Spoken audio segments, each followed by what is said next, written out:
for joining us on the Nikki Maduro Show. I am Nikki Maduro. She is Kim McAllister. And we both remembered our cocktails today. Thank you, thank you, thank you. I made my own, but Kim McAllister is sucking down something that is honestly quite delicious. What is that, Kim McAllister? So my husband says he thinks it's kind of like a lava flow. A lava flow, yes. So it's coconut rum, comma, pineapple, comma, heavy cream, comma, ice, and some other tropical things. And it's so good. Yes. Suck it down slowly, my friend. Suck it down slowly. All right. This is the Nikki Maduro Show, cocktails and news. We are going to have our good friend, Maureen Langan, coming on the show in just a moment. When she hops on, we will bring her on. She's actually doing a comedy show in just about an hour back east. She's going to be at the West Side Comedy Club in New York. If you happen to be in New York, I mean, go check her out. Oh, my husband's handling...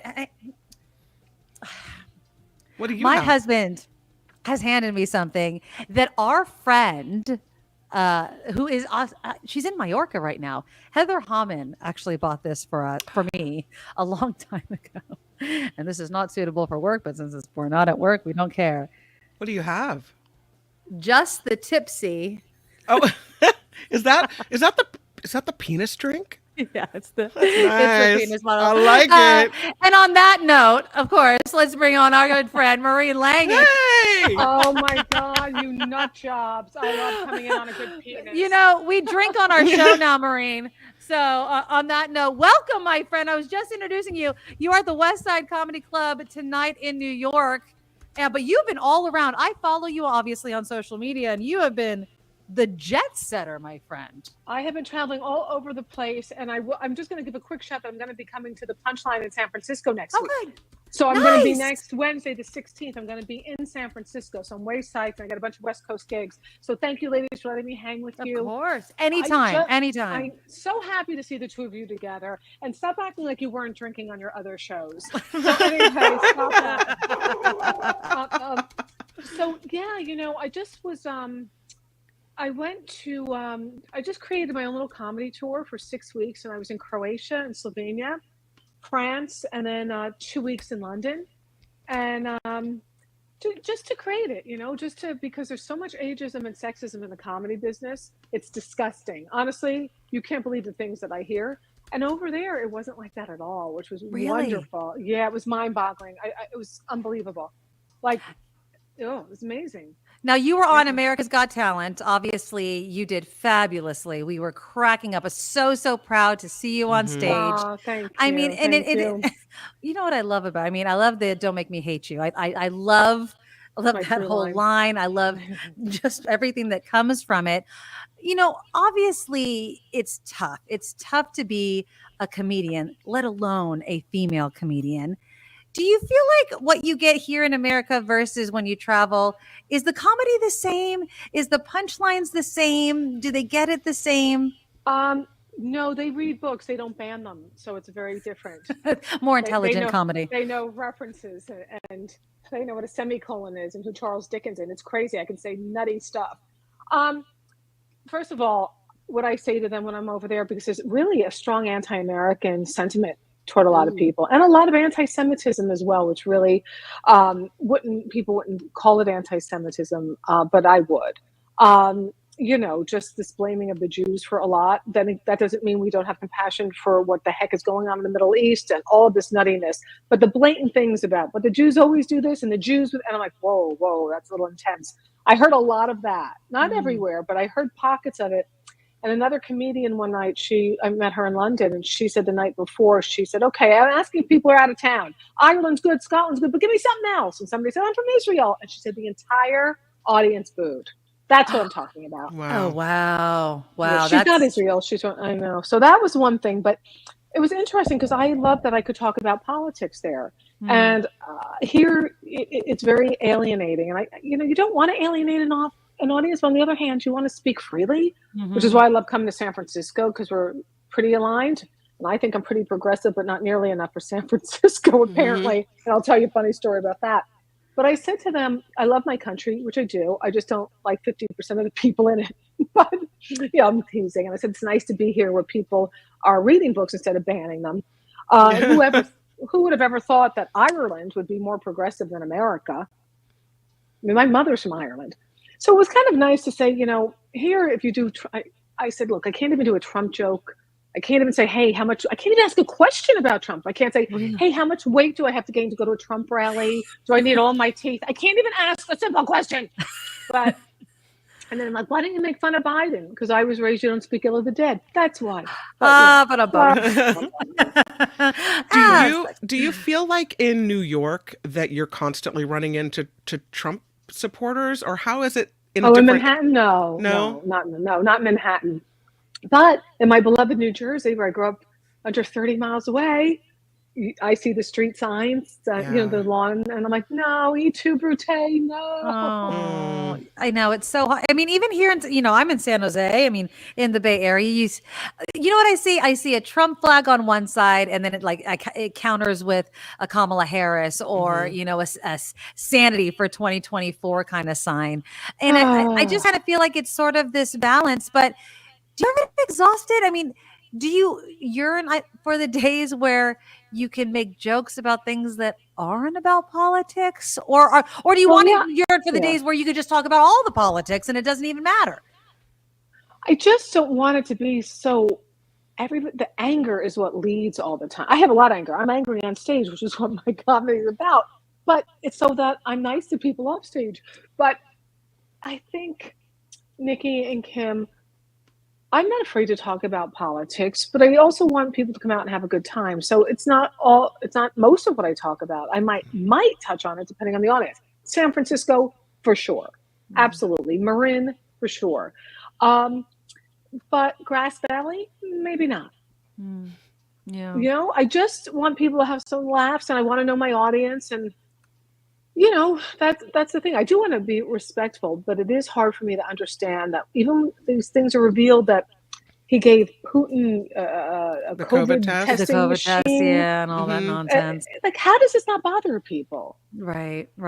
And the bar that I feel like Democrats have to reach, we're investigated. If Kamala Harris gives an interview, it's scrutinized, but Trump can say whatever nonsense. It's like, it's so frustrating that we're not held to the same standards, and people think that we're crazy and deranged and have Trump derangement syndrome, when we're just like, no, you guys just aren't seeing clearly. I'm exhausted by it, Maureen. I know we have less than a month from the election, but I'm just exhausted. I was going to tell you the same thing, is that I'm starting to feel like really nervous because I keep seeing these polls come out. And while I know the most recent New York Times poll has Harris nationally over Trump by 3 points, it's still within the margin of error. There's still a bunch of polling in Trump states that's making me nervous. And I'm now to the point where I'm thinking this could be horrible for our country. We have the definite possibility that our Constitution is going to be suspended, and that there's going to be more violence at the Capitol. And this is really scary to me. How are you guys feeling about this? Are you, as we approach the election, are you feeling more and more nervous like I am? Well, Kim, to your point, I don't know if it was overall or specific swing states, but Hillary was up by 12 percentage points at this time, and Kamala's only up by 3. I'm really worried. I'm worried. I mean, there's a lot of things. First of all, people would unsolicited come talk to me overseas. They go, America, when Trump says they're laughing at us, yes, they are, but because of him. They're like, what are you doing? You're our leaders. Exactly. Like, America's the leader. We look to you. We always want to be you. We want to, and now, like, what have you become? Like, you're acting what we tried to get away from. Former Yugoslavia, communist country, not having freedom of the press. He said he would undermine the press. He said, just keep putting them down. People will start to believe it. You just say it enough. And so many smart people do not know the difference anymore between what a journalist is and what entertainment, BS, angry bullshit is. And he said he'd create it, and he did. It's crazy. So I am frightened. I have Irish citizenship, so I have an exit strategy. I don't know about the two of you, but no exit strategy. I have an exit strategy. I'm a citizen of Luxembourg. Oh, well, look at you. You guys are just going to abandon me here. You're just abandoning me here. Here's the thing. I watched all these Kamala Harris interviews. She was on The View. She was on with Colbert. She was on with Howard Stern, interestingly. And I'm not a big Howard Stern watcher, but for some reason, and I don't know if she'd done all these interviews that day and she was more comfortable, but she gets into the chair at the Howard Stern studio, and it's clear right away she's got an ally in him. But she was just such a more relaxed interview. It wasn't her canned responses that she has to things. It was from the heart. And one of the things she said is about, this is time to roll up our sleeves. It's not time to throw up your hands and run away. Exactly. And she said, if you believe in America, it's time to fight for America. And so when we talk about an exit strategy, I mean, I'm partly kidding, because I don't want to leave America. I don't want to leave this country. I don't want to run screaming from it. This is important to me. If you're a real patriot, you want to save this place. Right. Yeah, I agree. I agree with you on that. I do. I get frustrated when she misses opportunities. Like, I did watch the interview on The View, and when they said, are you different than Biden? She should have said, yes, I would have done some things differently. Moving forward, I think this is what matters. Right. She didn't pivot at all and take it forward. The debate with the vice presidents, presidential candidates, Vance and Walz, when they repolished Vance, and he was like, well, we want to protect women, and Trump really fought for Obamacare. I'm screaming, going, well, say something. Yeah. Say it wasn't, General tried to overturn Obamacare. Yeah. What are you doing? My head exploded. It wasn't anything that I don't think the vice presidential debate changed anybody's minds. I really don't think that there's that many Americans that are on the fence. I really don't. I mean, it's really going to come down to turnout is what I think it's going to come out to. I think it's really going to come out to people getting to the polls. Because if you don't know who you're going to vote for now, I mean, if you're really on the freaking fence at this point, I don't know I don't know where you've been. I mean, you haven't been asleep this whole time. I don't know how you're confused. I really don't know at this point. Jennifer says this is what Rome must have felt like right before it fell. Yeah, exactly. At least they had some good pasta to go along with it. I mean, what do we have? Exactly. It just was interesting, though, to hear people overseas, particularly in Croatia, talking about how much they look up to America or had looked up to it, and how they're blown away by all of this. I think he can win. There's a lot of anger. There's a lot of misinformation. There are people in my own family that are shockingly voting for him. It's shocking. And I don't even say anything anymore because there's no point. Results. Yeah. I know Deirdre says her German friend can't believe that we're going to vote for him again. I think he could win. Yeah, it's really scary. And so, as Cheryl says, we have to prepare. But I don't know what that looks like. I don't know. Like, how do you? It's like you're preparing for Hurricane Trump. I don't know how that works. Oh boy. Well, I think it's more you prepare for the Vance. You know what I mean? I don't think it's preparing for Trump. I think it's preparing for Vance. I think we're really underestimating what we're really going to be facing.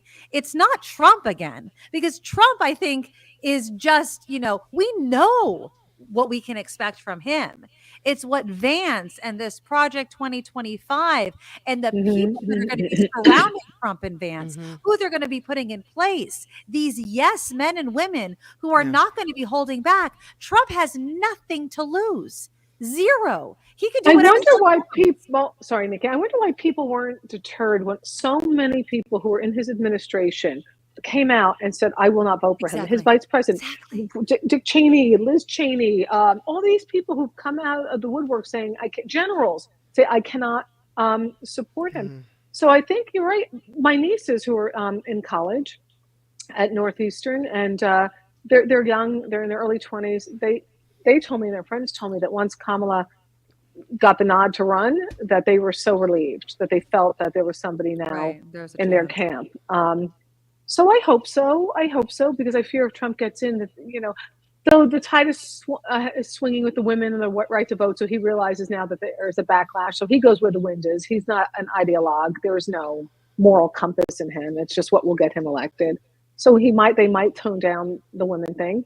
Is Georgia voting? Some state is voting. Florida voting on abortion rights in this election for state rights. So. Oh, I don't know, you guys. But it was nice to be overseas and see how other people see us and how much they do look to us as a leader and how disappointed they are in what we're doing. Yeah. Yeah. I mean, I really do think the young vote, I think, we are seeing a change in who's registering as Republicans. And it's just, we're going to have to see about turnout. It always is about turnout. I think that's why we're hearing people coming out and saying you need to vote. I think that's why, and we're going to discuss this a little bit in the later in the show. That's why Elon Musk, crazy wackadoo Elon Musk, is telling people to vote, Oh, come register to vote. They know it's about turnout. They know it is about all of these things. It's the number of people that are going to be casting ballots. Because if at this point you don't know who you're voting for, that's insane. It's just, who but you you're have to wonder how people, like somebody like my father, okay, he has dementia now, so that could explain it. But he voted for Trump last time. My father is a retired New York City sanitation worker who he didn't finish high school. And he got a civil servant job, which is what a child of an immigrant wanted back then, his parents came from Ireland, uneducated. He hauled trash into the back of a truck so his kids could have a better life, so he could have the stability of a civil servant job. He had some issues with the drink, so he had to go to rehab, and the union supported our family through that. He had safety nets, which people are now voting against. They don't realize they're voting against unions. Right now, he has a lot of health issues, and my mother, God love her, she's very with it, a very sharp woman, an immigrant, voted for Trump, will vote for him again, and is there. Guess what? She has a home health aide this week helping her because he just had his toe amputated. So that's where that came from. The union, his pension, his stability, and we're voting against that. They're closing the door behind them after they benefit from the things that they received. And it's unfortunate, I mean, they didn't, unfortunately, I feel like the earlier generations are benefited from something, but they didn't leave the same system in place for the younger generations. And then they look at the younger generations, they're like, we were able to do it. Why can't you do it? Because you didn't leave us the same thing. You voted in a way in which we don't get the same opportunities. You call us lazy. You don't raise the wages. You don't do these things. And it's so frustrating that they think that we live in the same world and we don't. You make a really good point because you just make me think. I just told you that my father's parents came uneducated from Ireland, 6th and 8th grade educations, and their son could get a union job that could give him the stability for his 6 kids to all get college educated at state colleges, and their kids are now going to better colleges. But now that generation has less safety net than the immigrant whose kids, the immigrants didn't have that. Their kid got it for the civil servant job. My grandmother died of cancer because there was no health insurance. Breast cancer, immigrant, cleaning apartments and offices, and couldn't afford health care. So we're sliding way backward, but I'm really funny too, you guys. Just so people don't Well, I mean, the thing is, Maureen, you are very funny, but these are hard times to laugh at. You know what I mean? It's really hard times to laugh at. I know. I just want to, but I do have to jump because I have a gig tonight in Manhattan, but I'm coming out to the West Coast, and I have a bunch of gigs. The one I really want to promote is Wednesday, October 16th at the Punchline. It's a 7:30 show. I'll be headlining there. I got a lot of new stuff, things I need to talk about with you people. And then I'll also be at the Throckmorton another night, Menlo Park, Grass Valley. I got a bunch of dates on the calendar, so I'd love to come out. But if you can go to the Punchline, and if you go to my website, it's all there, MaureenLangan.com. If you want to get tickets, it'll take you to the place to do it. And if you hit unlock and enter code Maureen, all caps, you'll get a really nice discount on your ticket. And the link to her website is in the show notes, you guys. So just click that. And remember, Maureen is the code, so you get a discount there. And so go there and go see her on Wednesday, October 16th. And follow me on all the stalking sites because that's all that matters. Nobody cares about AGT. They care about how many followers you have on Instagram. I'm not joking. What's the code again?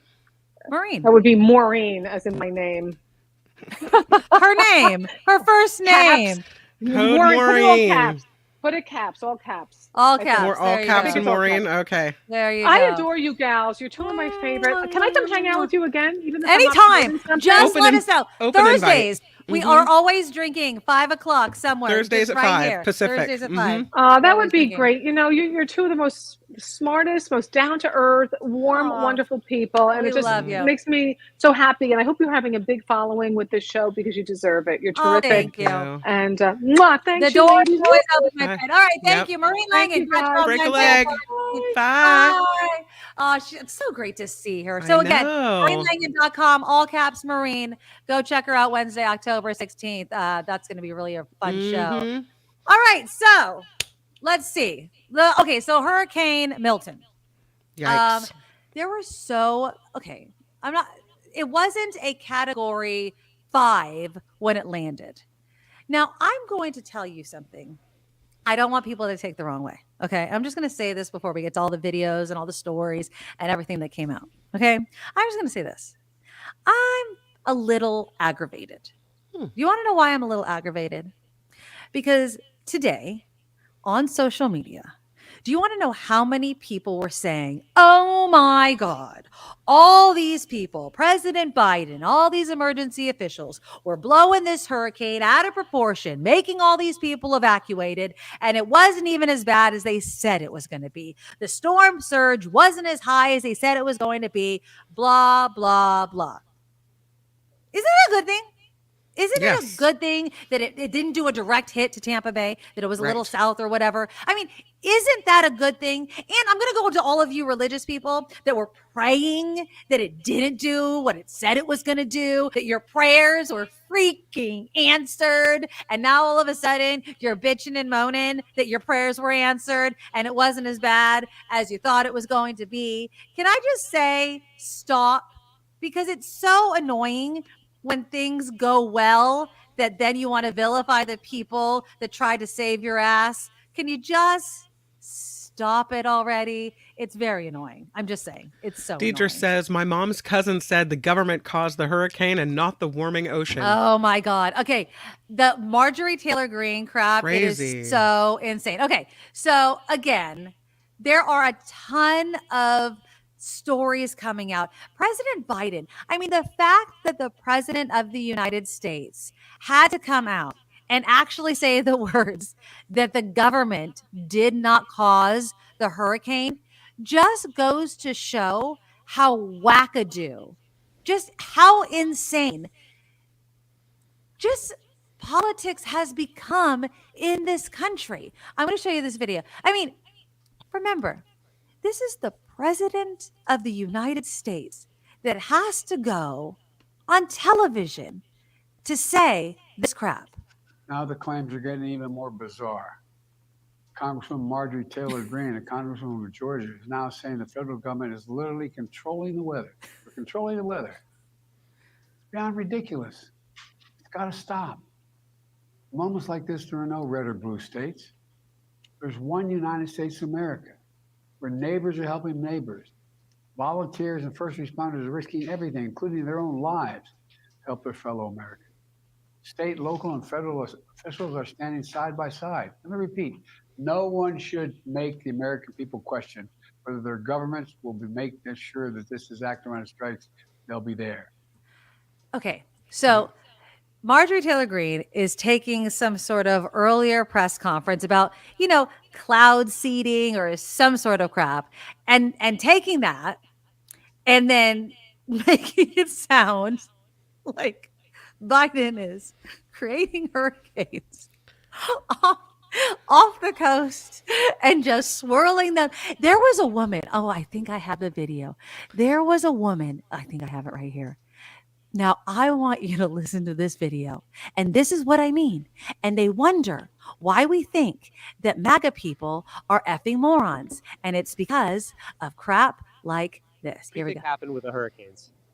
I think there was an upcoming storm, and then I think government set in with whatever it is that they do. I don't know all the specifics about it. Of course. I'm not an expert Right. in cloud seeding or whatever it is that they use to magnify the storm to a higher degree to disturb a land that maybe wanted for lithium that Harris's husband is partaking in.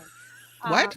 Or So they made the storm stronger, so it would hit the. doing with this one. You think that Milton, they're making it stronger? From a 2 to immediately to 5, like instantaneously. You're implying that the government made a hurricane stronger to hurt its own country, the United States of America? Correct. And what would be the gain of that? If like there's been people out there, if they have an Alexa, I don't know if you've heard that, and they've asked what caused Milton. Ask You can Alexa. go on there now. It's already predicted the number of deaths and the amount of. It's already predicted. Oh my God. It. Oh my God. On a Google, it won't do that. But If Alexa you will. ask it about Helene, it'll tell you the government actively used clouding. Oh my God. This is before Helene even happened. Oh Why my- would a country want to have a hurricane be strong and hit its own country? Because they want to control certain places. And if you're looking at where the hurricane's going, it's a lot of red states. If you're looking at the counties in North Carolina that were hit, there were all of them, 26 out of 28 of those counties were for Trump. They're doing whatever they can because they can't rig the election. Even control the weather? Yes. Okay. This is what I'm talking about, Kim. See, And there then was- we're supposed to listen to these friggin' people. There was a time when not everything was great in America. There was more, maybe, I don't know. It seemed like there was more racism. It seemed like, you know, in our grandparents' age that people use the N-word more freely, right? There were some things about that era that I'm glad we've changed, that I'm glad we've grown. But also back in that era, back in those days, that would have been laughed at. People would have. I'm she would have laughing, been- Kim. I'm she laughing. would have been ridiculed. But there are a lot of people that look at her and go, "Oh yeah, oh cloud seeding, yep, all red states." They don't Ooh, even know they're what cloud seeding is. They don't. they're They don't nuts. even know. They don't even Nuts. understand the science. But they will repeat it, and that's what Trump bets on. Just repeat it. Just repeat it. Yeah. That's all you need. Just repeat it. These friggin' morons. Do you think it's stupidity, like Harry says? Yes. Do you think that it's people? Is it yes. stupidity, or is there something? I don't know. Because when we talk about, you know, Trump supporters, I used to think it was people are just uneducated and dumb. Yes. But then I started hearing about, well, no, it's kind of this cult mentality. You get pulled into it. And I don't know if you have to suspend your common sense or what, but something happens to you. And these are people that in some cases are pretty smart that somehow get pulled into this. So maybe they're not dumb. I don't know what's going on with folks like that. I think it's willful ignorance. They want to be dumb. They want to believe it. They want to believe that the Democrats are controlling the weather. There's a part of them, I think, okay, here's what I think. I think there's a part of them that knows they're full of crap, but they want to believe it because they have to in some way. Like, or maybe they just want to play the game. I don't know. I mean, is there a level of stupidity that you have to hit where it's just fun to be that stupid? Like it's just a game. Like you're like, yeah, let's just go along with it. Like I'm just having fun. I mean, maybe she just, I don't know. I just, it's mind boggling. It's mind boggling. Mama makes the point. The racism never left. That's Just true. ask any person of color. You're right. It probably didn't leave. It's probably just shifted form. Yeah, right. it's And for a true. while it was kind of buried. And so we all had maybe a better time of it, unless you were a person of color, because you Right. weren't confronted with the ugliness like, you know, in the olden days. And Right. now Trump is back. And so it's back in its ugliest form. Exactly. I mean, the truth of the matter is, it's just you're blaming me, Phineas. Yeah, I blame I'm calling her you. out. I'm calling her out. I would say if I was that guy holding the microphone, Phineas, I'd have been like, "You're a moron." Moving on. Like, there's just no effing way. I would have. You know what I would have done, Phineas? I'd have been like, "What is cloud seeding? What is cloud seeding? If you're going Okay. to say it, like, define it." So I have this girl that was an acquaintance in high school. Uh-huh. She's now a woman. And I'm friends with her on Facebook. Mm-hmm. And she is like that lady in the video, bona fide nuts. And the first time I heard about this hurricane thing, Mm-hmm. she was posting links to Wikipedia about cloud seeding experiments, valid links from the from NOAA, National Oceanic Atmospheric Administration, Okay. about experiments that were done in the 30s. Okay. Okay, And so okay. somehow they have extrapolated Right. old experiments to now we have the This. technology to do this. If you They are- build it. Yeah. And so the crazy part is, if I know someone, granted not well and not really anymore, But if I know someone, you've got this lady, I think someone else in the chat said that they knew someone as well. That means there's a percentage of people out there that are like this. And it's not just a one-off. It's not just some crazy lady with a street sign on the corner that drank too much at lunch. Like, this is a phenomenon, and there's a group of them. Yes.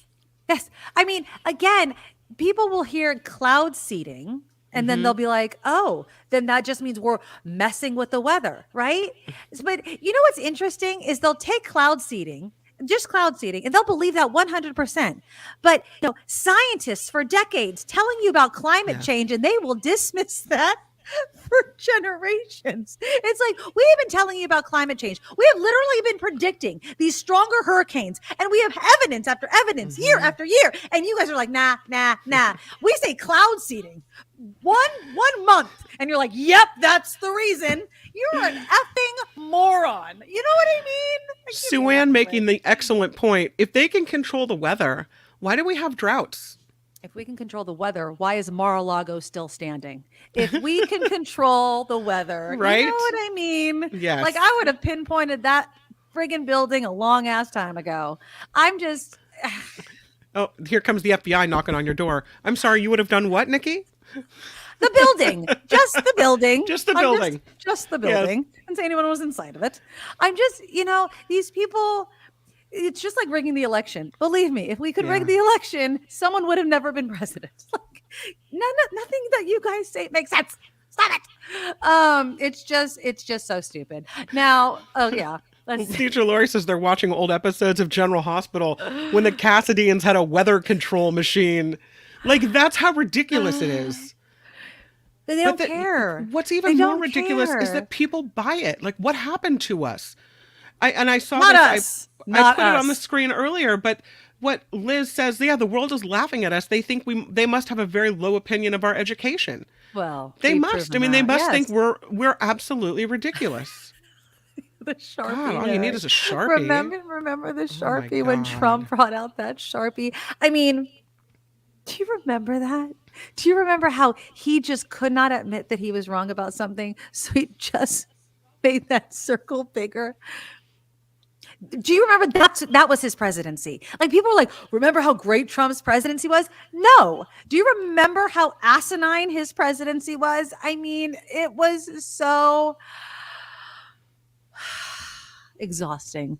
But again, people, breathe, because again, it was exhausting. All right. There were also some great. Oh, go ahead. I don't think I'm going to be able to breathe. I just don't. Well, you're going to have to, because you have to live. I just got a message from Mark Thompson. That Kamala Harris is now losing in swing states. I'm going to drink my way to November 5th. I'm going to drink my way to November 5th. That's what I'm going to do. Well, I was always going to drink my way to November 5th. So I don't know what's different about my life, but if you're going to join me in that, sure. Okay. That was always going to happen. Welcome to the party, Kim. I was always drinking my way there. But yes, welcome to my life. Welcome to Nikki Moro's life. I was always doing that. But yeah, I mean, Mark, stop. We don't need that kind of negativity in our life between now and then. I'm doing the show. I'm talking to people. I am also resigning myself to what we were talking about earlier with Maureen. Mm-hmm. People know who they're going to vote for. Yeah. We have to make sure that people are registered to vote and that they send in their ballots. That is the most important thing. People can talk, but if they don't send in their effing ballot, it doesn't matter. People love to talk about how they vote. Oh yes, I'm so engaged. I'm up on the issues. Did you turn in your effing ballot? Did you turn in your ballot? Did you vote? Do you know how many people I talk to that know about the election and never turn in their ballot? It's so frustrating. I know all of you do. I know we're engaged. Like, we talk about these things. But we're preaching to the choir, right? Yeah, I know I'm preaching to the choir here. Mm-hmm. But people in your daily lives, send in the ballot. Fill it out. Not just, national, local issues are very, very important. Do you know what I was laughing about the other day, Kim? I turned on my television and I saw Steve Garvey and I was like, oh my God, like, I'm totally forgot. He was We have a running. Senate race. Yeah. He's not going to win. No, but I was cracking up. I was like, oh, that's right. Yeah. Where was he? You know what I mean? No, but again, you know what's scary? What's scary is that he could possibly win. Like, you know what I mean? Like he's been hiding, and then all of a sudden, these friggin' Republicans come out of the woodwork. Now, I don't think that he's going to beat Adam Schiff, but I'm just saying, like, this Not is in what we're California. talking. Not in California, but I'm just saying, like, all of Yeah. a sudden, Steve Garvey's on my screen again, right? It's like, oh Yep. my God, where were you? And then something crazy happened. Yeah. So just remember, you have to stay engaged. You have to not take elections for granted. You have to vote. So that's all I'm saying. The review show of the propositions, we could do that. Yeah, we can do Yeah, it next week. You know, that'd be we should- really cool. You know, why I don't we like open up? You know, I mean, let's keep it, you know, engaging and do the big ones. You know, I don't think we need to do every little single one, but yeah, 30. You know, what is it? 36. That's a big one. I would love to hear you guys' thoughts. It's 36, the crime one, right? 36. On 36. Because I feel people are on two different sides of that one. That's the crime one, right? Is it 36 or 33? It's 36, right? I'm pretty sure. I don't know. We're talking about Measure J here in the North Bay. Oh, really? This is this like anti-big farming measure, but they wrote it weird, and so it affects a bunch of small farmers that have been on dairy farms in the North Bay. I think I've seen the ads for that decades. one. Yeah.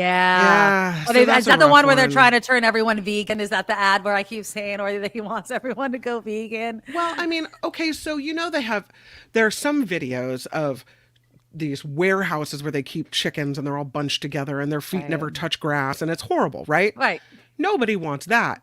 But the law is written that if you drive through Sonoma County, you'll see dairy cows like spread out on the hills. Right. Like this is the way that the North Bay has always been. It's not close together farming. It's not the same thing. And so, but a lot of people would lose their livelihoods if this bill passes. So Right. I'm sure there are good things about it and bad.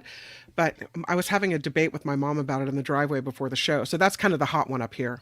All right. Okay. Yeah. Well, let's do this. Oh, thank you, Harry. Here's to kamikazes and Maduro mules until the election. Thank you. That's and right.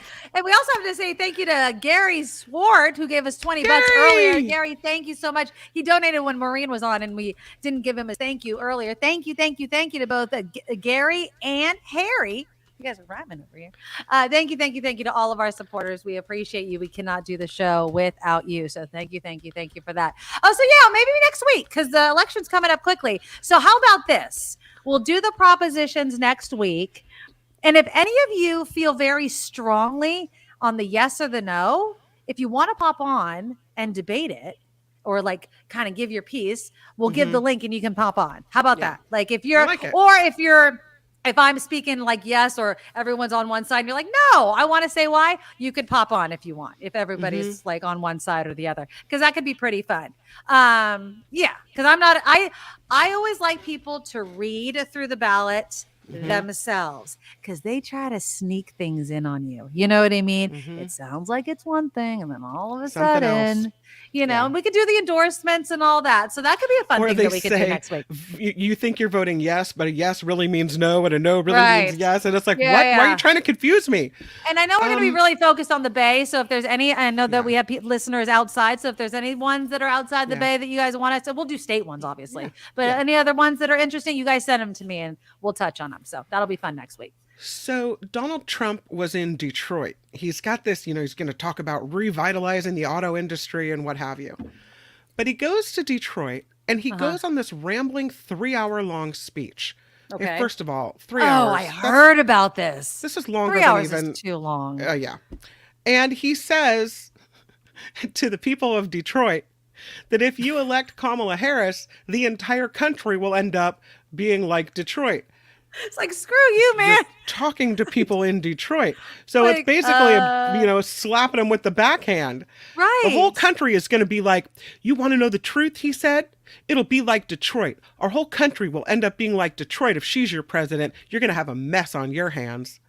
Like, What? Thanks, dude. So you go to Detroit to offend the fine people of Detroit? That's what you're doing? I feel like he's out of his gourd. Like,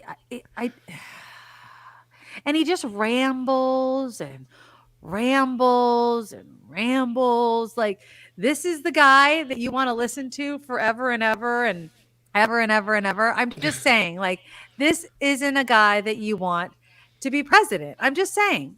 And can I just say, like, Florida might be in play. I know that we kind of moved on from Hurricane Milton, but can I just show you one quick picture? This was during and I don't know if you guys, you guys have to look at your screen. Did you see this dude? He's holding up a Kamala Harris sign in the middle of the storm. Harris Walls in the middle. This is in Florida, Naples Pier. This is the sunset camp. He's just out there. Yeah. He's like, he knows the TV's like on him. So again, I just don't know. I don't know if Florida's going to be in play. I don't know if people are tired. I don't want to believe the polls. I wish it could be a landslide so that there could be no kind of argument. You know what I mean? That's what we need. That's what I want, but who knows? Did you see this one also, just real quickly? Did you see this guy? What is this? This is the guy crime scene tape? No, is he this is the guy strapped that strapped down down his house in Florida. I'm still waiting for the update. Everyone is demanding an update. This is Pedro Casares is the guy. He strapped down his house. Everybody wants to know if it worked. We don't know. I've been Googling. I don't, if anybody knows if Pedro Casares' his idea of whether or not the straps worked. We're waiting on it. I thought it was kind of ingenious though, but that's pretty funny if you're looking for television attention. Exactly. And then there was the guy that was on the boat. You heard about the guy on the boat? Oh yeah. Yeah. What do they call him? Captain Dan? Lieutenant Dan, like Lieutenant Dan. Yeah. Lieutenant Dan. But then apparently, like, he has like a criminal record. Someone said he was like, I don't know. It ranged from like assaulting a cop to molesting children. I don't know what's true, but yeah, he had a GoFundMe. I don't know. Who cares? Well, I thought it was pretty funny. He looked a little rough around the edges on the yeah, when they were but it was a interviewing him. funny story. Like he's like, when the water goes up, the boat goes up. When the water goes down, I was like, hey, he survived. So because he went to a shelter. That's why. Oh, I thought he survived the boat. I don't think so. They took him. I think he stayed in the boat. From what I read that he was actually taken to a shelter, but I mean, who knows? Oh, I thought he stayed in the boat. Oh, okay. Well, whatever. He's alive. He didn't die. Either way, he didn't die. So there you go. There's a story about President Biden who was asked a ridiculous question by a reporter today. Okay. And his response has people saying, they think there's a little bit of President Biden in all of us. Okay, let's go. Sir, have you considered calling him and asking him to stop doing that? Have you considered calling Trump out on all this hurricane stuff? Oh. Mr. President. Oh, did it stop? I think it stopped. Sir, have you considered calling him and asking him to stop doing that? Mr. President. It's stopping, but what he says is, "Come on, man, come on." Have you considered calling Trump out on the hurricane lies? Come on, man, absolutely not. Sir, he's like, calling him and asking him. Hold on, here it is. Stop doing that. He's like, come on. Mr. President. He's like, I mean, it's on. just. Sir, have you considered calling him and asking him to stop doing that? Yeah, there's a little bit of President Biden in all of us. Like, really, like this is where we are. No, it's like you can't. It's not worth the air. It's not worth the words. Because what is he going to do? He would spend all of his time doing that, just like all of us. It's not worth the time. So yeah, I mean, and he would be derailed from the real work of helping the people affected by the hurricane. Yes. And thank you for all of the stories you guys said. And thank you, Phineas, very much. I love all the stories you guys send me. They crack me up. He's like, I don't have time to do that. I have a job. Exactly. Right. I mean, he's president of the United States. Absolutely. He's president of the United States. And if you spent all your time trying to call former President Trump out on all his lies, you would have no time to do anything else. Absolutely no time to do anything else. Did you also see today that Judge Tanya Chutkan has agreed to unseal additional filings from Jack Smith's motion? So that's going to keep the October surprises rolling in. I mean, but again, I don't know how much it even matters anymore. I feel like it's not going to sway any Trump supporters. I don't feel like this does anything. I really don't. I mean, the only thing it's going to do is the punishment if Trump doesn't win will be more severe. But he has to not win. That's what it's going to do. You know what I mean? That's what it's going to do. So when you said earlier you hope it's a landslide, I think it will be a landslide nationally. The problem is, I hope it's not another one of these elections where Kamala Harris wins by like 10, 15 million votes, but yet loses critical swing states and we're screwed by the Electoral College once again. I really hope that's not what happens. That's what always happens. Well, not always happens, but that's what often happens is like, I don't think Republicans have won the popular vote in a very long time. I mean, it's very difficult. I mean, I hate the Electoral College. I really, really do. I really do. I think it's outdated. We talk about this every single time, but again, it's just the system that's in place that we can't seem to get rid of. And it freaking sucks. It absolutely does. And again, I think there's things that are working against us. I want to move on to Elon Musk and how much he freaking sucks. Now, again, I told you my conspiracy theory that I know is a conspiracy theory, but I maintain that Elon Musk, the reason why he got Twitter is because, and I think he even gave, I don't have the video, but he was speaking with Netanyahu. And he was like, Netanyahu was like, you can't be US president. And Elon Musk said, not officially. And basically admitting he wants to kind of be this hand, behind a president. And what president could he possibly be behind but Donald Trump? Because he owes all of this money to all of these people that invested in Twitter, and Twitter's X is failing. He owes all of these people money. And so he's going to do whatever he has to do. And he gave this messed up freaking interview with Tucker Carlson. Did you see this interview? It is so messed up. So this is the first thing that pisses me off. And of course, my stupid dog is going to start working right now. Hold on. I have to try to find you also the video of President Barack Obama who's campaigning tonight for Kamala Harris. Because anytime we can play a little Obama, I'm good. Yeah. Okay. Because Obama is doing, it's today that he's doing his live rally, right? Right. Absolutely. Is it still going on right now? It ended. Okay. Hold on. Okay. So let me play this. This is Elon Musk. And I just want you to listen to what he says right here. Listen. If he loses, man, what? You're fucked, dude. I'm fucked. If he loses, I'm fucked. It does seem that way. You can't just be like, yeah. I'm like, how long do you think my prison sentence is going to be? Do you think? What? Will I see my children? I don't know. Because it's not like you can say, well, yeah, I maxed out. Okay. And did you do anything illegal that you would go to prison? No. And so when you don't go to prison as a prisoner of politics, because that's not what we do in America, are you going to eat crow? Are you going to apologize for being a complete a-hole? No, you're not. Yeah. He's using his social media platform to manipulate people. He believes in free speech. No, he does not. Elon Musk has, well, even his mother came out. Did you see that his mother came out and said that he has like, I don't know, what did he say? Like either learning difficulties or something wrong with him. Like his own mother said this. And then he went to that Trump rally and he's like totally jumping around and rolling his eyes in the back of his head. Moron. But he also, his mother was also pretty rotten when she made a statement on X the same day as his jumping around, Tom Cruise couch moment thing.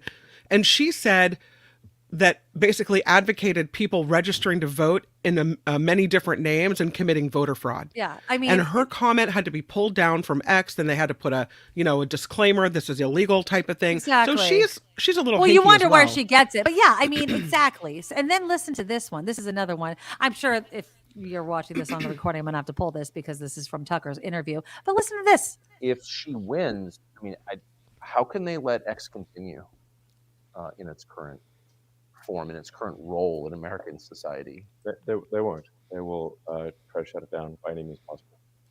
What do you mean by any means possible? I mean, either by, they'll try to pass laws. They'll try to prosecute the company, prosecute me, any I mean, the amount of lawfare that we're seeing taking place is outrageous. I mean, there are many examples, but like the Department of Justice, for example, launched a huge lawsuit against SpaceX for failing to hire asylum seekers. Come on. Yeah, Asylum seekers? Not asylum, those granted asylum seekers. Now there's also a law called the International Traffic and Arms Regulations that because SpaceX develops advanced missile technology that can be used in nuclear ICBMs, that we have to be very careful with who we hire. We can only hire someone if they're a permanent resident or citizen. That's what the ITAR law says. Then there's another law that says that you cannot discriminate against asylum seekers.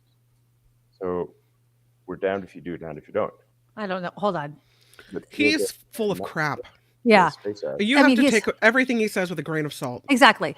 But there was that wasn't the one that I actually wanted to play. There was one where he was saying that who would want to kill, pardon me, Kamala Harris. A Democrat, yeah. And I'm like, why are you saying these things? Let me just take like she's not important enough. Like she's not important enough to do that too. It's just Elon. There's something wrong with the guy. That's all I'm saying. Basically, my whole point playing those is there's something wrong with Elon Musk, and for Donald Trump to put him on stage as if this is the guy to listen to. And even though Donald Trump seemed to be looking at Elon Musk like he knew there was something wrong with him on stage, it was, I don't know. So I have a really smart son, right? He also has an issue with common sense, shall we say. Stop. I'm trying to teach common sense, but it's very difficult. Okay. Like things that you would take for granted, where, it's hard to explain. But I think a lot of really smart people like this, they're smart in one area and something is missing in another area. Do you know what I mean? Well, sometimes they have book smarts, but not street smarts kind of thing. Yeah. And or they're lacking common sense, they're lacking emotional empathy, they're lacking social skills, they're lacking all of these things. And I think that's what you're looking at with Elon Musk, he's kind of like a mad scientist, where he's really smart and successful in one area and a complete failure. You can see it in his relationships with his female relationships, his partners, and his children and the people that work for him. Like he is highly lacking in a bunch of different areas. Right. So. Yeah. I mean, and he's also committing, I think, doing illegal things. His pro-Trump PAC is offering people $47 if they successfully get one registered swing state voter to sign a petition supporting the First and Second Amendments of the Constitution. Apparently, they're investigating that because they don't think that that's necessarily legal to do. So he's under investigation for whether or not that incentive is legal. So he's under investigation, at least for that. He's also under investigation for the things that he is saying on the social media apps in his interviews. I don't understand why people like him so much. If you say things about Elon Musk, some people are like, he's a genius. But it's more like what you're saying, Kim. Mm-hmm. Every time we talk about Elon Musk, I agree with you. That whole, reusing the rocket booster, landing it, that is genius. Yes. Sure. But what Everything kind else, of genius? Mad you could be a genius in that area and the complete woo-woo in every other area. Can I tell you, though? I want to talk about stupid. I'm just going to tell you this, okay? Last weekend. And don't mock me, people, okay? Because I got mocked long time ago. If there's something to mock you about, I'm in. Let's go. You guys are going to mock me. Remember when we were still on KGO and I couldn't figure out how to pay with Apple Pay with my phone because I'd never done it before? Remember, I was like late to the game and I just couldn't figure it out. Mm-hmm. I rode in my first Tesla last weekend. I have never ridden in a Tesla before. Okay. Ever. So keep this in mind. I have never approached, ridden in, gotten into, or out of a Tesla. Right. So I took an Uber last weekend because I was going to be drinking. I was responsible. And it was picking me up and taking me home. So it was dark. Okay. So in your defense. In my defense. And in my defense, it was taking me home from the bar. So this Tesla pulls up. I don't know how to freaking get into the damn thing. You couldn't handle that. You couldn't work the door handle. So I'm standing outside, and I'm like touching it. And the guy had to like reach behind him and like I guess open the handle to open the door for me. I don't know what I was supposed to do.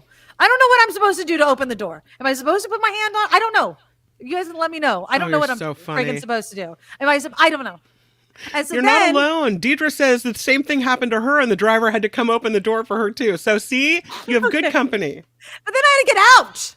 And I'm like, and then he's like, tap it. And tap it twice. And I'm like, you know, cars should not be. Oh, you're so not alone. Jennifer N says, I had to knock on the window of my Lyft ride to make them aware I could not get in. Yeah. Okay, alone. I'm so happy that I'm John said it got him too the first time. Yeah. I'm like, I don't know how to get in, get out. Like, can you not pick me up in a Tesla? Can there be an option to not pick up the drunk? You know what I mean? Like, I'm thinking it's dark.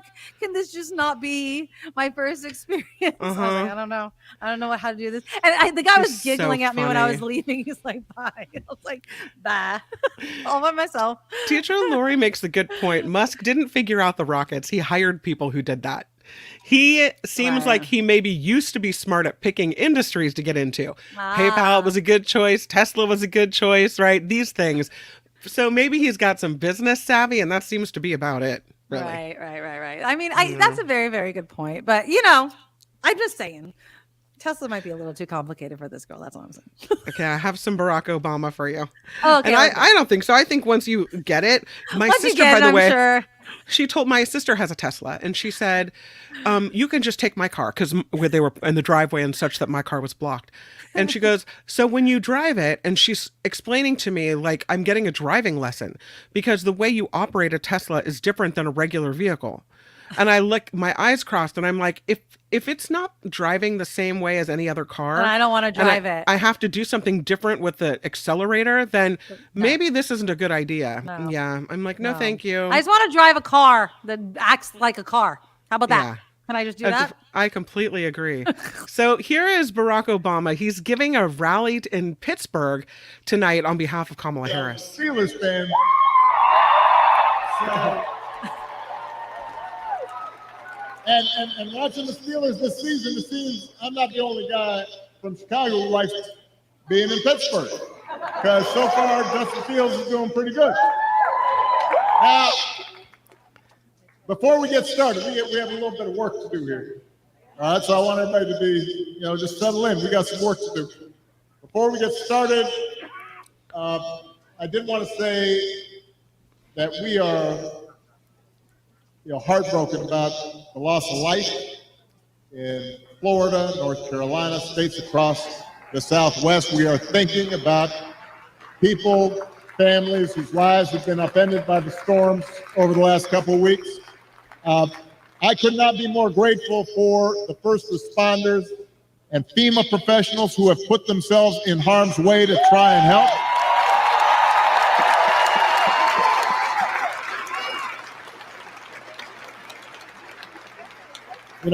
It's times like this when you realize having honest, competent leadership in government really matters. There you go. It makes a difference.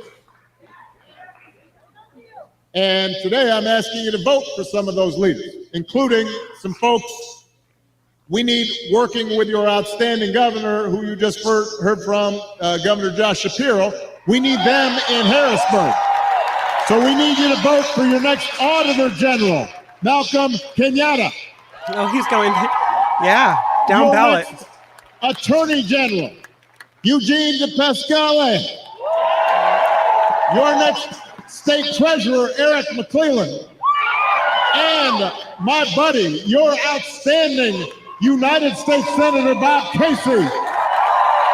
Yeah, it's so important to do the down ballots. You know what I mean? It's so important. Here in Pennsylvania, there are 3 ways to vote. You can vote early, in person, at the county election office, or at a satellite office. You can also vote by mail. And if you need to figure out how to do that, just go to iwillvote.com PA to find a place to vote early or to request a ballot. And of course, you can vote at your polling place on Election Day, November 5th. But if you're at this rally, let's face it, you're probably voting unless you are 12. So you also have to help your friends and family make a plan to vote. And even if you're 12, you can do that. Talk to your mom and dad and aunts and uncles, because together we have a chance to choose a new generation of leadership in this country and start building a better and stronger and fairer and more hopeful America. Now I could listen to him all day. Let me know when you want me to stop. Yeah, but it's like, that's more. But this is important. You know what I mean? Like, I just love Obama. And I just feel like, when we have someone like Obama going out and campaigning, it's important because that's what people miss. He was so vital to, to the Democratic Party. But when he left, we got Trump. I don't know why.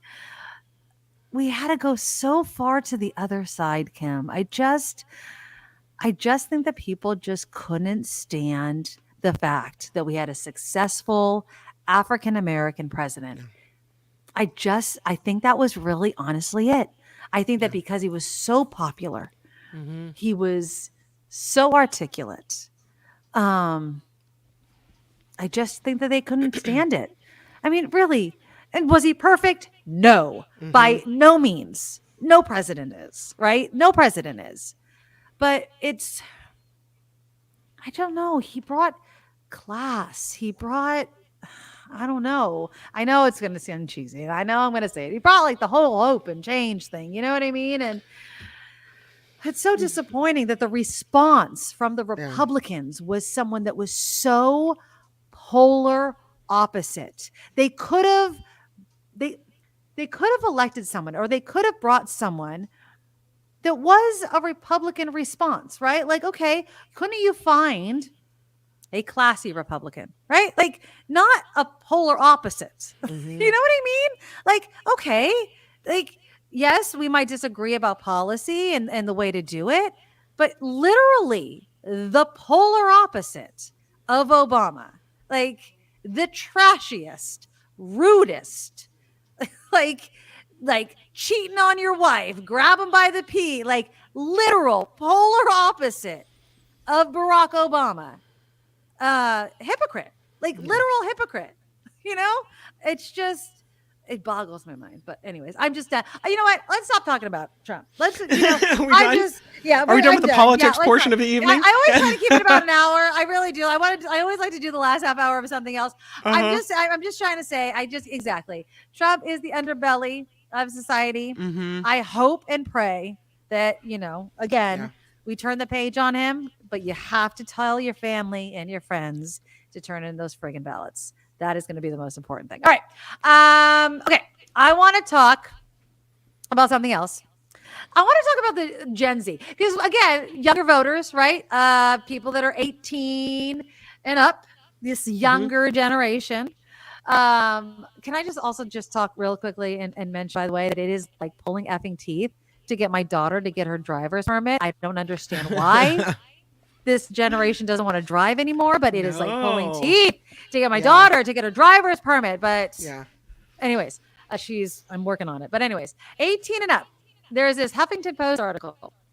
Headline reads, Gen Z is particularly weird about relationship age gaps. Is a 5-year age gap in a relationship a little untoward? What about a 3-year age gap? Gen Zers are constantly debating the ethics of age gaps, and they say it might be because of the Me Too movement. Even if they are of consenting age, many of Gen Z think that a 21 dating a 25-year-old is a bit weird. Here's a question. I wanted to bring it a little bit younger because my daughter thinks it's a little weird.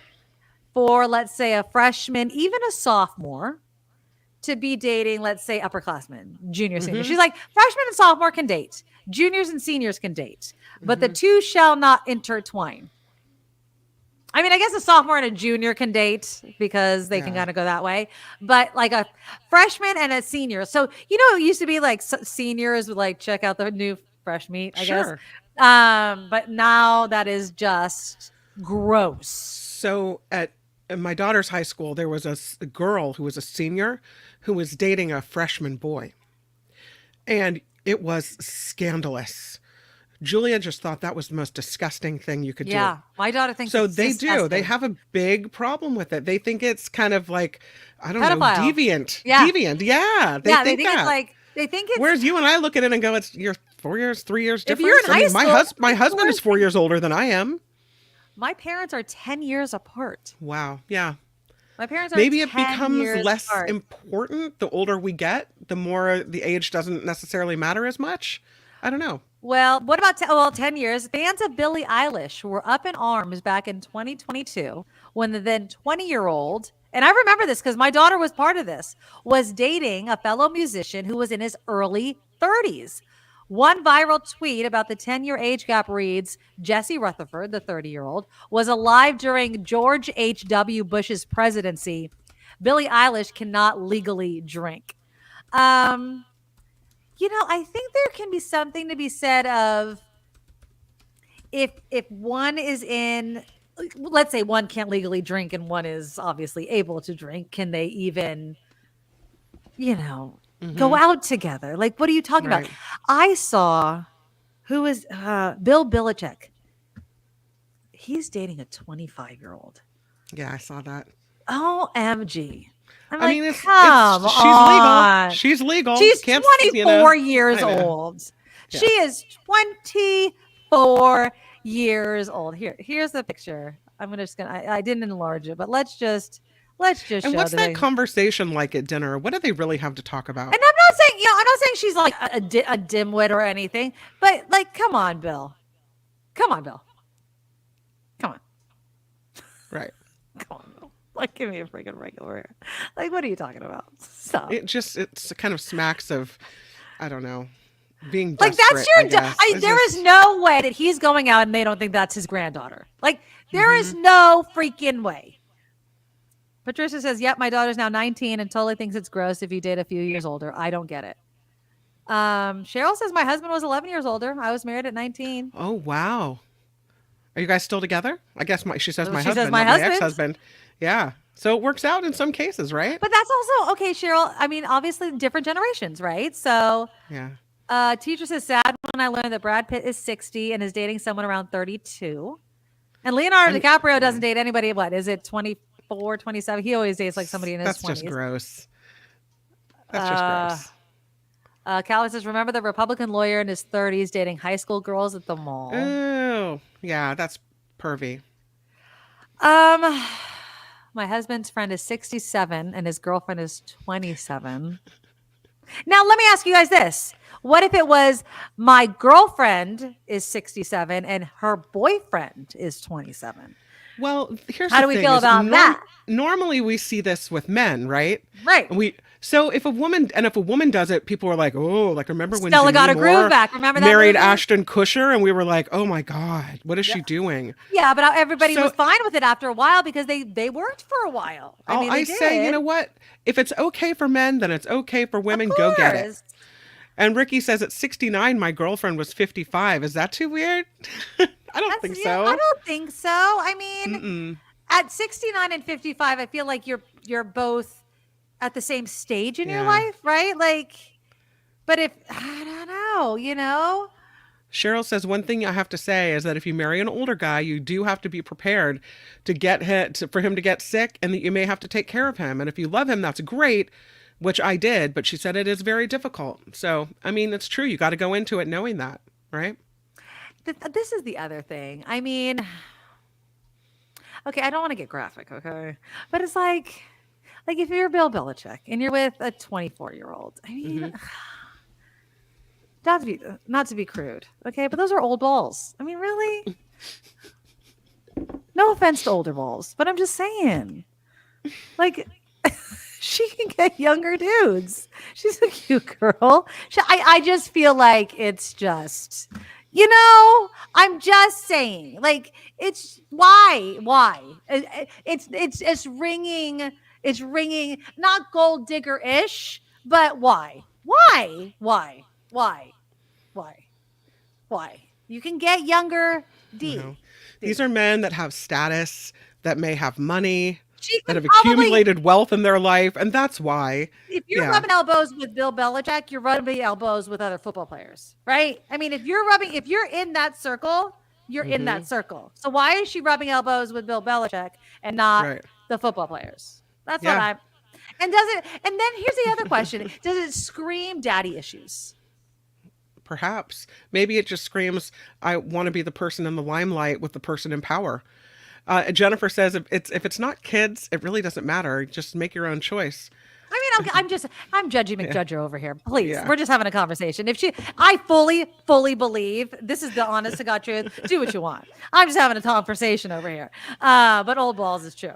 I mean, it is old balls. I mean, come on, Bill Belichick, and he's grumpy. Like, come on.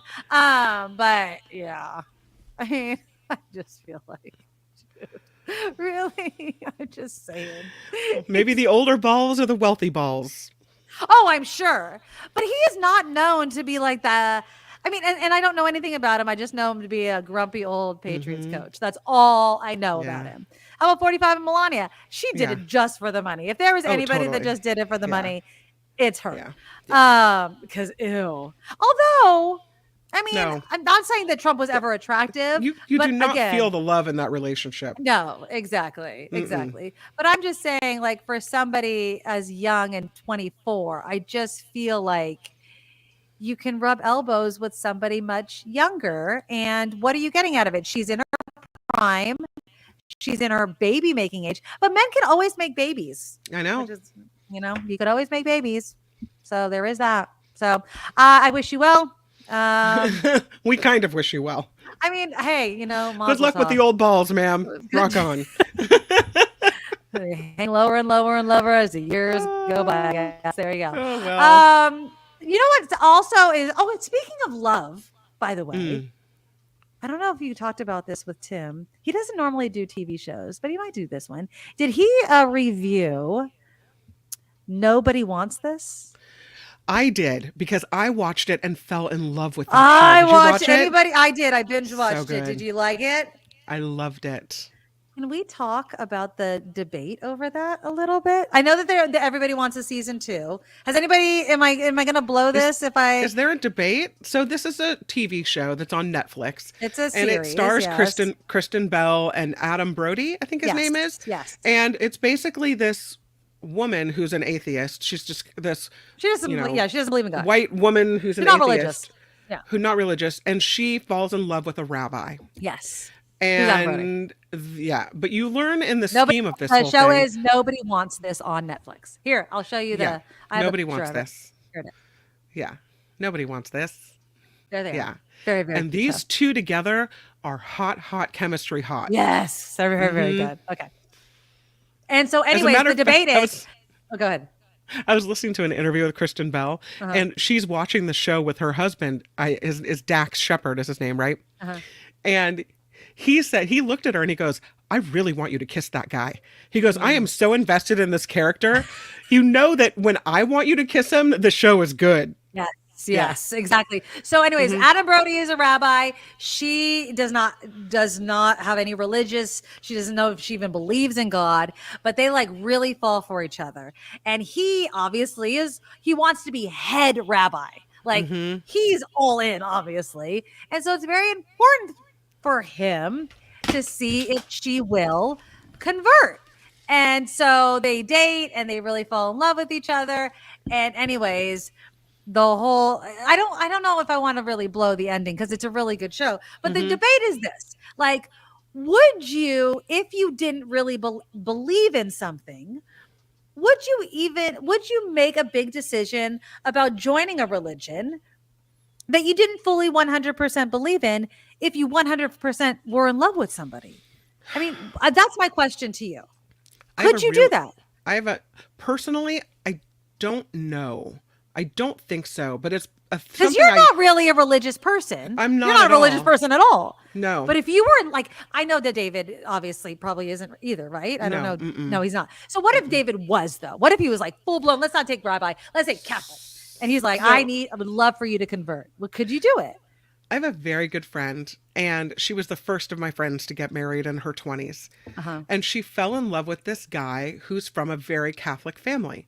And it was very important for them to get married in the Catholic Church. And if you do that, then you need to go through all the Catholic classes, promise to raise your children Catholic. All that stuff. If you're going to be going to church and raise your children Catholic, then you should probably be Catholic, right? And so she had to convert to Catholicism. And before this, she wasn't religious at all. Her family didn't go to church and nobody cared. And so her thought was, I don't care. I love him. If that's the way he wants to have our kids go to church every Sunday, I don't care. It's fine. Right. And so she did. So she did. And they've had a wonderful life, and they're still married, and their 2 sons are grown, and this is great. And did they go to church and everything? They did go to church. At some points, the kids even went to Catholic school. So yeah. Oh, there you go. See? And I don't think she still goes to church, and neither does he. But for a time in their life, they raised their kids that way and what have you. And I respect that she made the promise and kept it. Yes. But I think when I look at how I want to raise my kids, and do I want to kind of, and no offense, because I know you're Catholic, and we're raised this way, but do I want to feed them a bunch of stuff instead of letting them make them their own mind? Right. That may or may not be true. Maybe there's a heaven and a guy with the white beard. Maybe all of this is totally valid. Or maybe it's the biggest load of BS you've ever heard. Right. I tend to find myself looking at religion more and more, given what's happening in the Middle East, given, what's happening in America with these crazy evangelical people. No offense if that's you. You're like, how can I not be offended by that, Kim? But it seems like religion causes more problems than it does good, because people don't follow the tenets of their religion. They go to the extreme parts of their religion. If Christians were the people that were like, let me treat you with kindness, let me, bend over backwards to help those less fortunate, let me do all the real things about Christianity, right? They don't do that. Instead of judge lest not ye be judged, they are the biggest judgers in chief.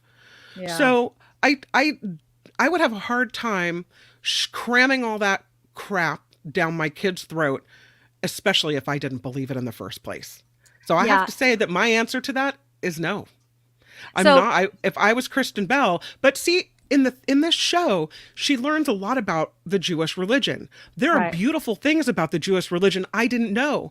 And in this show, you learn that there's a whole part of Judaism that allows for you to question whether God exists and you question your relationship with God. That's built into Judaism. I had no idea. And so perhaps there's a place for her where she can get to that she wants to. But one of the things she talks about is, am I doing it for him? Or am I doing it for myself? Why would I do this? And he wants her to do it. Yes, exactly. And that's the whole question. Yeah. And so, I mean, there was an interview that Bryan Cranston and Rainn Wilson, he was Dwight on The Office.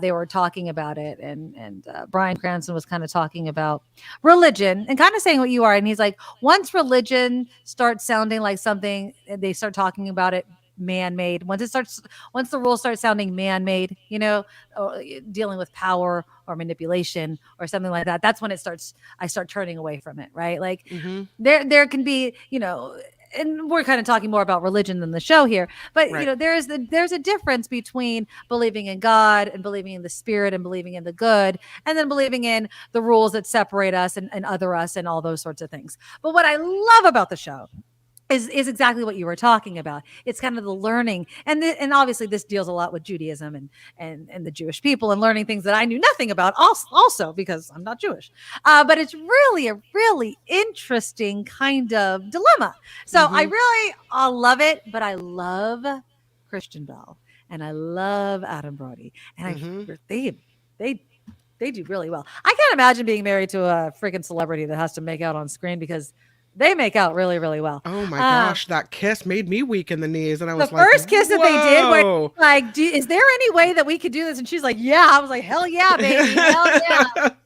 And there's another movie that's out with Andrew Garfield and Florence. Hold on, Andrew Garfield and Florence Pugh.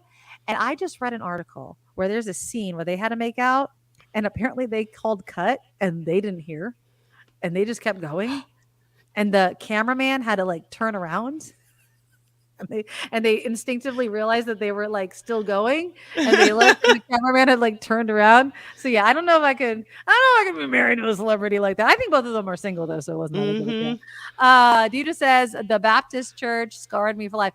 You know, I just think that this is me. I was raised Catholic. It's the way I worship because it's the way I was raised. But I firmly believe in other people's religion, and I'm not a my way is the right way, yours is the wrong way. I look at religion as language, and this is the way that I choose to communicate with God. I do not believe in the tenets that other us. So I'm probably a very bad Catholic, but I don't believe in that. Teacher Laura writes of Judaism, there are also really misogynistic parts too. The prayer when awakening is, thanks to God, I'm not a woman. Oh, really? Matriarchal line, because you always know the mother, but not necessarily the father. Well, that's interesting. Huh. Yeah. You Things know, you it's learn, again, right? all these power Yeah. things. I never subscribe to any of that nonsense. So, you know, and again, I really don't think this is also the thing that makes me a quote unquote bad Catholic. I never believe that when I'm at the pearly gates and God's like, you know, you're a really great person. You were kind, you were loving, but you know, you just didn't do this nonsense thing, right? I'm like, I just don't believe in that. I just never believe in all those nonsense type of rules that just other us. I just never do. And if that makes me a bad person and I have to live the rest of my life in hell, then so be it. You know? But you believe that you will go to pearly gates. Oh, hands down. I believe that everybody does, pretty much. Really? I mean, why? How do you suspend the thought that there's gates up in heaven that if you're good enough, they let you in? I just say pearly gates because I'm saying, yeah. I don't honestly, I mean, if we're really going to have a talk about this, I don't really believe in the whole like the separation. gates. I don't really believe there's a thing like that. No, I don't know. I mean, I would like to think it's pleasant for me to think that when we die, we go somewhere good, that if we were kind and good and decent people in this life, that we would, you know, have some type of lovely afterlife. But, and I will say, there have been times where maybe I've been driving past my grandparents' freeway exit, or thinking about all the times they drove through the Robin Williams tunnel back when it was still the Rainbow Tunnel or whatever it was named back then, that I feel close to them and almost like I can feel their spirit with me. So there have been those moments, but I know that that's all in my head. Like it's my need to feel close to them and to remember them. It's more likely than not that when we die and we cease to exist, and we're down in the ground, and that's it. Nope. You know why? And this is why. And this is what's going to give you comfort. Okay? Scientifically proven. Okay? Energy cannot be created or destroyed. Okay? So we are energy. So we go somewhere. Okay? We all started with the Big Bang. So we go somewhere. And so we go somewhere. That's what I believe. But I don't know what dimension we go on. Maybe our energy just goes to the tree that grows out of us then. Right. So we go somewhere. I don't know where. But not our spirit necessarily. And it doesn't necessarily mean our spirit is created. It stays in that spirit form. We could just become energy to grow a tree, like a protein or a nutrient. I mean, what are you though? I mean, what are you? How much do you have to cut off of Kim McAllister before you are not you anymore? Sure. I mean, this is getting a little deep and blah, blah, blah, blah. But I'm just saying, you know what I mean? Like, I just believe in energy, and I believe in, you know, different planes and different energy. So I don't know where we go, but I just don't believe that we just either. But I don't believe we cease to exist. I feel like organized religion was created to control people and to especially oppress women. And if you look at almost every religion, as Lori just mentioned, there's something in there that pushes women down instead of lifts them up. That's because we're special. What? We're special. That's because we're special. Yeah. And then men knew that. And so, of course, we had to be pressed down. We create life. We create life. So and yet men still we realize walk that. into these churches like everything's fine. And like organized religion is on our side. It isn't. It's not on our side. It's not on your side. All right. I mean, okay. All right. Hallelujah. Let's end it on a higher Amen. note. You're preaching to the choir. All right. So on this last note, let's end on a higher note. Higher note. It is Fleet Week. So I want to play, and thank you. I think it was also Calvin that sent me this story. It's an older Calvin. story, but if you're going to San Francisco for Fleet Week, and I think I still have it up, and you're going to Fleet Week, there is just one place that you have to go, and it's the best bar there is. Now, this is an older story, so just keep that in mind, but you get to see our good friends at the Red Jack Saloon in it, so let's play it. Hold on. Okay, hold on. There's actually a place There you you can go. go to cheer on the Celtics. NBC This is 10 a Celtics Susan story, Tran but found a still. spot that feels just like home. This is all new at 11. This is a bar that could be in Southie, Dorchester, Charlestown, but this bar here is in San Francisco. It's like the bat signal. It is the bat signal, absolutely. So much so, the Red Jack Saloon got Red an Jack! interesting visitor several years. My wife's friend, who doesn't know anything about sports or New England or anything, she's California bred. Someone's knocking on the door, and the guy's like, I'm the owner. And he's pointing up at the flags, and she thought that he was saying, I'm the owner of the bar. It's Robert Kraft. And she's like, you're not the owner, my friend Lori is. So Lori can hear it.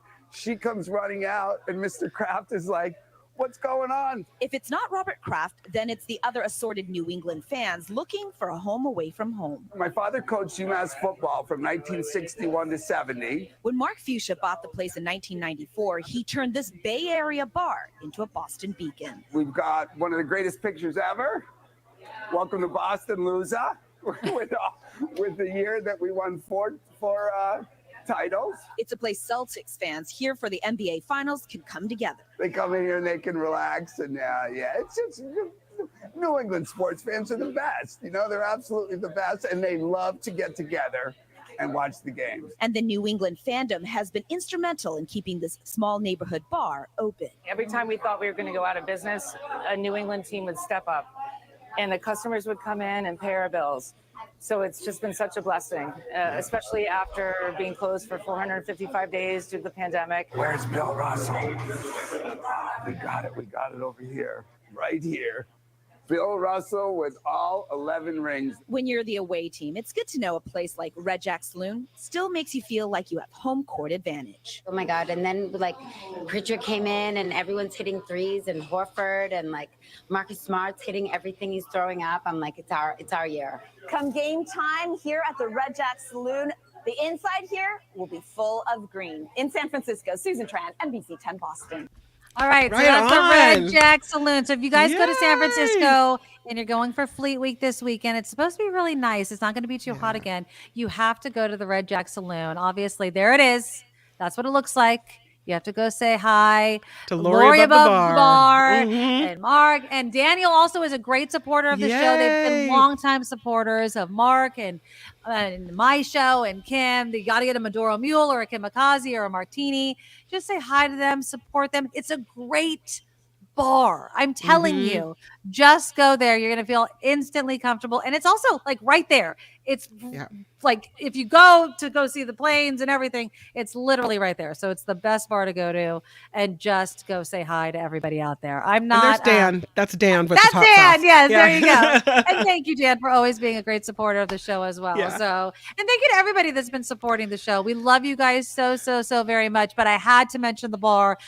We want to always mention the bar, but especially Absolutely. this weekend, because it's going to be a great time to go to San Francisco, which has been gorgeous lately. But I will have to say, I'm really liking the cooler weather, because my God, my AC bill has been probably off the hook. Yeah. Absolutely. So much. All right. That is our show. Thank you guys so much. Let's say thank you again to people that have been donating to the show. Gary, thank you for the $20 donation. Also to Harry for the $5 donation as well. You guys, we can't do the show without Thank you. So you. if you could donate to our Patreon, just go to thenikkimadoroshow.com, thenikkimadoroshow.com. Our Patreon link is there. We can't continue to do the show without your donations. The super chat is also live. Just look for the $sign under the live chat box, and also support our sponsor. You saw Dan there. he was holding a bottle of Auntie Tabby's Island Flavor barbecue sauce. So yes, so there is the mixed bottles. The guava barbecue sauce is the one that's on there now. If you go to AuntieTabby's.com, the hot sauce is a coming. So just go to AuntieTabby's.com, coupon code NIKKIM, NIKKIM, and that gets you 10% off every single time you order. Now, I'm telling you, this guava barbecue sauce is unlike any barbecue sauce you can find. It's so good on chicken. I mean, anything you put it on, fish. It's so good. Beef, I've had it on oxtails when I made it. It was so, so good. So check it out, AuntieTabby's.com, 10% off every time you order if you use our coupon code NIKKIM. All right, we will be back next week. And again, if you guys have any propositions on the ballot or anything you want to talk about, we'll go through it.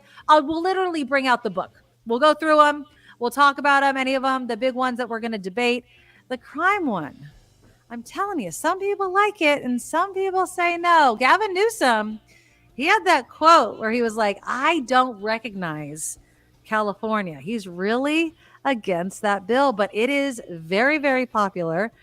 It looks like it's going to pass. So we shall see. We shall see. Which one are you talking about? That's the 36. That's the one that's going to make it tougher. It's going to make misdemeanors. It's going to repeal. Sure. Prop 24, right? Yeah. It's Prop 36. I want to make sure that I got it right because I'm doing this right now. Prop 36 is the one that, yes, it's the drug and theft crime penalty treatment. Yeah. So that's the one. Increases penalties for the folks that run into the Walgreens and take everything in one fell swoop. Yes. Yeah. So a lot of mayors, like my mayor, Matt Mahan, are very much in favor of it. Gavin Newsom is very much against it. You guys let me know how you feel about it. We will debate it. And again, if there's anything that you are for or against and you want to pop on the show and let us know, we will definitely put it. A rent control one. All right, you guys. Phineas wants yes on 35. Okay, so again, put the email back on there. The Nikki Maduro Show at gmail.com. Let me know which ones you are for or against, and we will debate them next week. And if you would like to come on and set it up ahead of time, then just let us know and we'll email you a link to get onto the show and kind of set it up. So the Nikki Maduro Show at gmail.com is the best way to get a hold of us. Absolutely. All right. Thank you, Cam. Thank you, all of you, and take care of each other. We'll talk next week at 5 o'clock. Bye-bye. Nikki, you're all so awesome. You're proud, like a beautiful blossom. You're also the best. I really can't rest. You're all so awesome. Wow. Okay.